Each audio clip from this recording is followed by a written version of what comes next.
Welcome into the End of the Money podcast for KeenelandSelect.com. Tom Leach along with Jim Goodman, Keeneland's Director of Wagering Development. Big card up at Belmont Park, their Stars and Stripes Festival, and it features 2 Grade 1s, 4 graded stakes that make up an all-stakes pick 4. There's a late pick 4 as well, but we're going to start in the 7th race that leads off that all-stakes pick 4. It's the Grade 2 Belmont Sprint Championship. 3-year-olds and up going 7 furlongs. It's always a little tricky when as opposed to 6 for the sprinters. So where did you land in the Belmont Sprint Championship, Jim? Well, the horse I landed on was a horse that does well at this tricky distance. Limousine Liberal, the one horse for Ben Colebrook. 4 for 9 at the 7 furlong distance. He tried him in the net mile last time out, and a little bit over his head, and was no match for B Jersey and Mind Your Biscuits, but got within 5 lengths of what I think is probably the best sprinter in the country in B Jersey right now. So go back to the Churchill Downs race. Caught a sloppy racetrack, but he was really good that day and turned the tables on Warriors Club. So I think he fits well here. He only been Belmont one time, so that's a question mark in and of itself. But I think he's got a great post position. I think Ortiz will sit right off the pace and run down the stretch. I think Whitmore is the other horse here you got to look at. The distance is a question mark for him. He's much better at 6 furlongs. Obviously, he's only run 7 furlongs one time. He got beat by Limousine Liberal at that distance. So, got a question about him stretching out to 7. But I think those 2 are the standouts here. I really can't see any other horses. Possibly Shaft of Light for Navarro, 6 for 10 at the distance. So that's a plus for him. Chad Brown's horse, Favorable Outcome. You always got to use him in big races, but I'm going to take a stand when we get to the pick 4 with the 1 and the 2, with Limousine Liberal being my pick in the Sprint Championship. I ended up on Favorable Outcome in here. I like the wake up in the last race. Got a triple-digit buyer. It looks like that maybe his horse he's gotten back to that when he was in top form last year. And there's a lot of speed in here to set up the late run. I like the fact that he ran a big race, and then he's had 6 works since then coming into this race. So I'm going to take Favorable Outcome to win. I like the 2 that you mentioned. Shaft of Light, just off that triple-digit buyer last time. I would offer that one up for consideration as well within the race. But Favorable Outcome is my pick to win the Belmont Sprint Championship. The 8th race is the Grade 1 Belmont Oaks at 1.25 miles for 3-year-old fillies on the turf. And I thought this was a really well-matched group. I am going to go for the Euro, one of the Euros in here. Actually, I like 2 of them. Improving form for number 6, Athena, for Aidan O'Brien. He's sharp when he ships over here, so I'm going to take Athena. Looks like she might be best at 1.25 miles, so I'm off that angle. I'm going to play her in here. I like Capla Temptress, the 4, Grade 1 winner last year, and had some trouble in the Breeders' Cup Juvenile filly turf off of that. I like both of the Chad Brown horses in here. I think they both got caught in a race where there was no speed, and La Signaire just took them start to finish easily last time. The Way I Am, just out of respect for Grin, and I think this horse has a lot of ability and is capable of winning a race like this. La Signaire, La Sardane, I mean, I could use those 2 as well, but got to cut it off somewhere. So I'm going to pick Athena to win, but I'll spread when we get to the pick 4. How about you? Yeah, I thought this race, well, along with the Derby we were talking about in a couple of minutes, is the 2 great races. I mean, if you can't make money on these, if you handicap them properly, you can't bet. So I take a look at who you like and put them in a trifecta, because anybody could run 2nd or 3rd here, I think. I'm going to go with Capla Temptress, shipping over from Europe. I thought that last race, I mean, if you look at the what she ran against at Longchamp, and only got beat 1/2 length in a Grade 1, and obviously won the Natalba at Woodbine last year. So I think I'm going to take her on that past class and past form. But I can make a case for Athena, the 6 horse for Aidan O'Brien. I can make a strong case for Mighty Scarlet. You mentioned that last race with La Signore, and that was lone speed, and I've got to take her. But I've also got to look at Chad Brown's filly, because Mighty Scarlet has raced 3 times with buyers of 76, 87, 91. Perfect progression. Looked outstanding at Keeneland, winning that maiden special weight by 4.5 back in April. And I think Mighty Scarlet's got a big shot. You get 8-1 here. That's a nice, even against a couple of really good Euros. So I'm going to use those 4. But my win pick has got to be Capilla Temptress. I'm going to do an exacta box though with her and with Mighty Scarlet to 10. Ninth race is the Grade 2 Suburban. Nice big field in here. I think a pretty well-matched group. Where did you land in this 1.25 mile test? Yeah, I landed on Dr. Door. Well, I can't get my number now. Dr. Number Door 3 is the 5 horse. Five. No, five horse. Sorry. Yeah, 5 horse at 3-1. I got the same thing you did. I looked at 3-1. I got somehow looked at 3. Dr. Door is the 5 horse for Bob Baffert. Ran behind Accelerate last time the Gold Cup. Accelerate in this field would be 1-5. So Palamo comes to ride. 2 great buyers in a row, 108 in California and 105 in the Gold Cup. Looks like got plenty of speed. Will he transfer it from California to Belmont? Don't know, but I think he's got. He may have these over a barrel, and I think may just be too quick for them. If he doesn't fire, it's a wide open race. I think War Story had a bad trip at the Great Troop Brooklyn. Opportunity won that race, and I think you've got to put him in there as well. Not one of my favorite horses, but he proved me wrong the last time out. And then I think the 10 horse Diversifies 5 for 7 at Belmont, including last year's Jockey Club Gold Cup. So a Grade 1 winner on this track. You got to put him in there as well. So we go 4 deep in the pick 4. I'm going to take Dr. Door, however. But I'm going to cover him just in case he doesn't fire. I'm going to play him to win and maybe an exacta wheels over those 3. He scares me in here. I like Take Your Guns to run a big race. I just don't know if he's going to be good enough. I liked him last time in the Brooklyn on Belmont Day, and in watching the race, I think maybe 1.5 miles may be too far for him.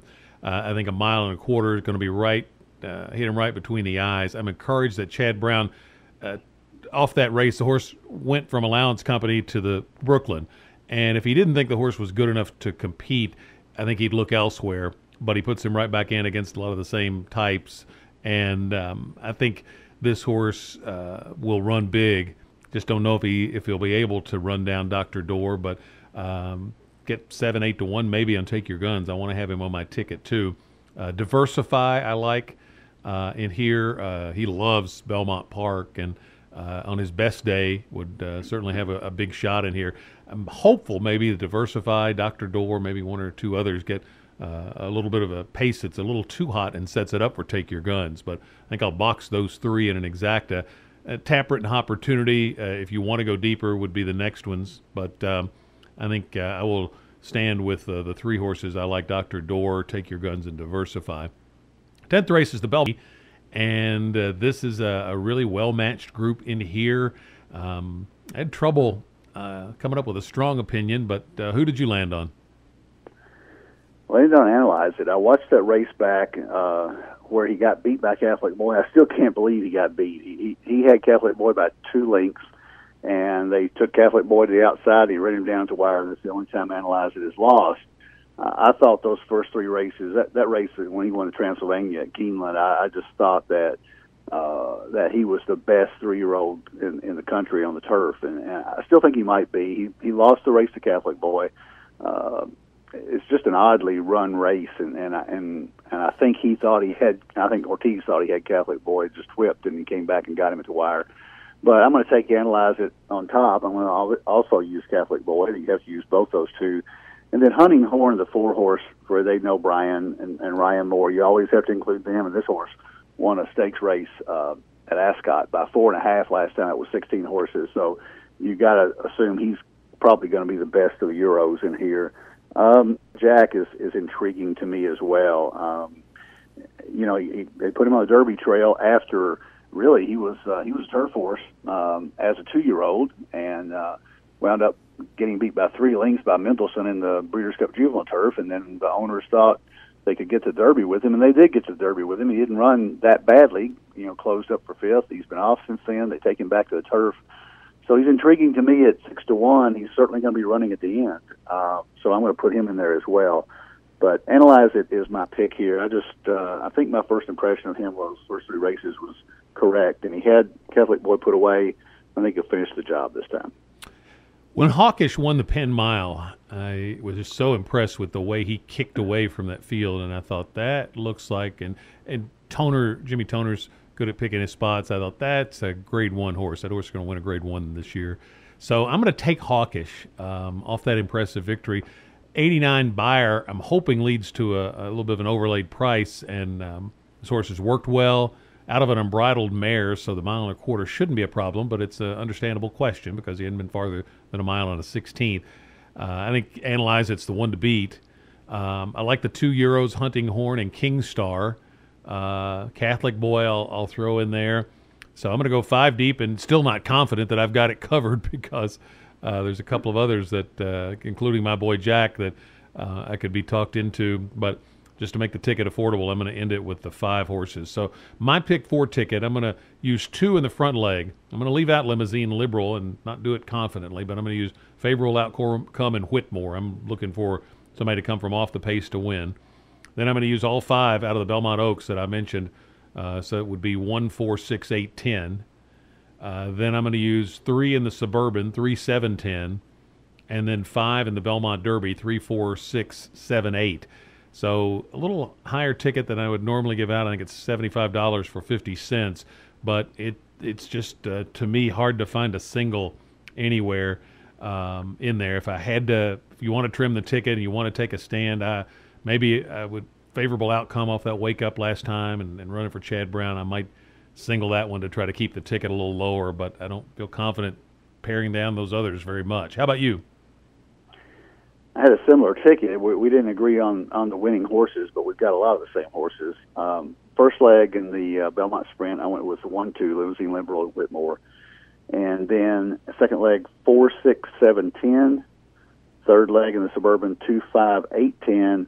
And then in the Belmont Derby race 10, Analyze It, the 3 is my top choice, but I'm also covering with the 4, 7, and 9. So that's 1, 2 with 4, 6, 7, 10, with 2, 5, 8, 10, with 3, 4, 7, 9. No singles, but that's only $64, so it's not too bad. And I don't know if when I was giving out the third leg, I also just in case I gave it out as the 3, it is the 5 Dr. Door, so I would have 5, 7, 10 in my third leg because. Like you, I was a little confused on the numbers there on that one. But anyway, go ahead. In the second leg, the race 9. Third leg of the pick 4, the Suburban. Yeah. Okay. Yeah. All right. Okay. Yep. Okay. And then if you want to play a late pick 4, I do like a single in the last leg. I think Dream Passage is a big favorite there. So if you get knocked out the first leg with that sprint, you've got another pick 4 that starts in race 8, so you could get a little bit of a smaller ticket there and still get coverage there. I think Green Passage is going to be even money in the last leg, so that might be a way to get your money back if you can't get it after the first leg here. And there's your single. We were talking about not being able to find one in these stakes races. Maybe there's your single and play the late, lean more heavily on the late pick 4 than the all stakes. So a couple of ways you can think about it there. They've also got another graded stake. The Dwyer is the 6th, and Mendelssohn is making his comeback in there, which will be interesting to watch. So it's a great card. Yeah, it is. There was a stat I saw on Twitter today. Sometimes you don't trust things on Twitter. This guy is actually pretty good.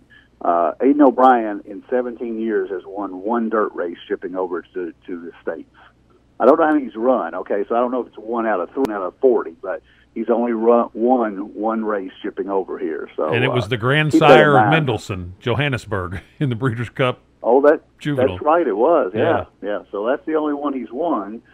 Still a great trainer. Mendelssohn obviously didn't have a prayer in the Derby. He just freaked out and lost all his game before he got to the gate. So just throw the Derby out. He's a great horse. I mean, he obviously has come over here and won on the turf at the Breeders' Cup. So it's going to be a nice card on Saturday. Also, we haven't talked about it, but Arlington has a nice Stars and Stripes card as well. I saw where Florent Giroux is going to go up there and ride some horses, and I think they've got a really nice card. We didn't talk about that, didn't handicap those races, but Arlington's probably second biggest day of the year behind the Arlington Million.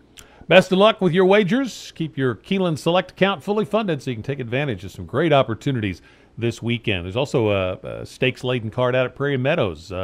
that starts on Friday night, their big weekend, and McCracken's running out there and the Cornhuskers. So some great racing this weekend.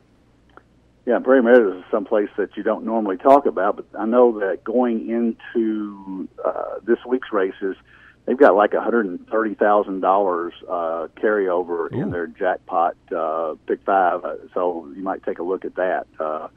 People don't play Prairie Meadows much, but they do have the Iowa Derby this week and some really nice stakes races. Best of luck with your wagers. And for Jim Goodman, I'm Tom Leach. We'll be back next week with another edition of the In the Money Podcast, or KeenelandSelect.com.